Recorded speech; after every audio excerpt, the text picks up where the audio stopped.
Halla, Mathias her. Nå er jeg på hytta til morsida av familien min rett ved svenskegrensa på Finnskogen, like ved Røgden. Og siden jeg skal lage det nå, så hadde jeg også lyst til å bare lage en rask film om hvordan man lager tofu-røre, som da er en vegansk variant av eggerøre. Kanskje du som ser på også lurer på litt hvorfor det ikke er vegansk å spise egg, så det har jeg også lyst til å snakke om, men det kan jeg heller ta til slutt i dag, siden maten her går så raskt å lage. Egg var noe av de siste animalske produktene jeg kuttet ut, så jeg husker fortsatt godt hvor raskt og enkelt og lettvint det var å bare klekke et par egg i panna, ha på krydder og røre det sammen. Så hvis det er en vane du tror kommer til å bli vanskelig å legge om, eller dette er en matrett som du tror du kommer til å savne smaken av, da kan du bare ta det helt med ro, fordi tofu-røre er også veldig raskt og enkelt å lage, og det smaker veldig likt, og det ligner til og med i utseendet. Du kan jo selvfølgelig bruke mange andre ingredienser og flere ting for at det skal smake godt. Jeg er også det, men de eneste tre obligatoriske, essensielle ingrediensene man trenger for at det skal bli plain eggerøre på en måte da, det er disse tre. Så her har jeg da silken tofu, gurkemeie, turmeric på engelsk. Det er det som gir den gulfargen da. Så hvis utseendet ikke er så veldig viktig for deg, at det ikke må se likt ut, så holder det jo med 2 essensielle ingredienser da. Og så her har jeg kala namak, som på hindi betyr svart salt. Tofu er jo en veldig sunn og mettende matvare som er bra på mange av de samme næringsstoffene folk spiser egg for, altså proteiner, jern. Tofu er mye bedre på kalsium faktisk enn egg, sånn by the way. Og i tofu-røre så vil du ikke bruke sånn fast tofu, men heller sånn silken tofu da. Det finnes forskjellige typer av silken tofu også. Noen har liksom helt sånn geléaktig konsistens, noen er litt mer sånn flakete på en måte, sånn som jeg ser at den her er, men min erfaring er at all silken tofu funker bra. Det er også veldig lett å få tak i på asiatiske matbutikker. En pakke som det her koster cirka rundt 20 kroner. Når de nærmer seg utløpsdatoen, så hender det ofte at jeg finner de til 5 kroner pakka, så da er det bare å hamstre i vei og ha det i fryseren, ikke sant? Svart salt er det som gir den eggesmaken da. Litt rart at det heter det, og at det ikke heter rosa salt. Altså nå kaller vi jo lilla kål og lilla løk for rød kål og rød løk også. Men hvordan rosa ble til svart, det har jeg litt vanskeligere for å skjønne.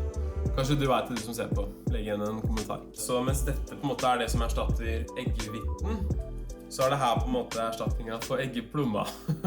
Bare at eggeplomma er fullt av kolesterol, og dette er bare sunt. Ok.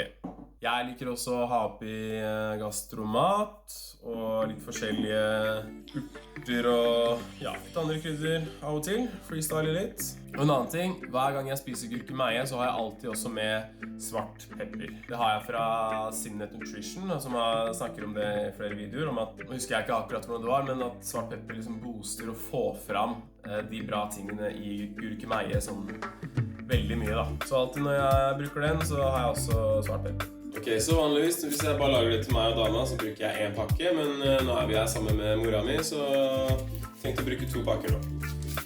Første jeg gjør, er at jeg får ut vannet fra tofu-pakka. Og det er mye lettere med silken tofu enn med sånn fast tofu. Fast tofu er det jo, du må ikke da, men det smaker best hvis man legger det i press og får ut væske. Og man kan også fryse det og tine det, for det får ut vann, og så fryse og tine et par ganger sånn. Men silken tofu er litt mindre stress. Så bare lager jeg hull på pakka og skviser litt. Til en sånn pakke tofu tar jeg liksom en halv teskje svart salt, men nå tar jeg en hel, siden jeg lager dobbelt så mye. Sammen med gurkemeie, halv teskje på en pakke, cirka. Ikke noe sånn, det kan være helt strengt på det liksom. Så der har du liksom egget, og så er det bare å bruke sånn krydder og urter og sånn som du ville ha brukt på i vanlige eggerøre, ikke sant? Jeg synes også det er godt å steike litt løk eller vårløk eller noe sånt i panna sammen med det. Så det bare å røre det sammen. Kunne også ha tatt en liten skvett med olje oppi røra. Eller så det bare å ha litt i panna når du steker det, ikke sant?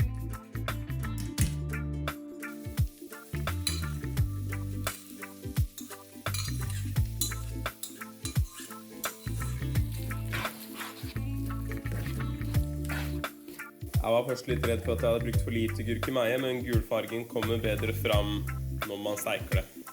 Ja, så har jeg ikke noe fast tid på hvor lenge det skal steike, men holder med et par minutter, liksom. Bitte litt lenger enn egg, kanskje. Hello, ladies! Hello. Hva synes du om røra? Kjempegodt. Absolutely. How was it, Chorna? As always. I tried this several times. Yeah, I know. Komplementærfarger. Lilla kål, som det burde hete. Sammen med gul røre med rosa salt, som egentlig heter svart salt.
Ja, det en som tør.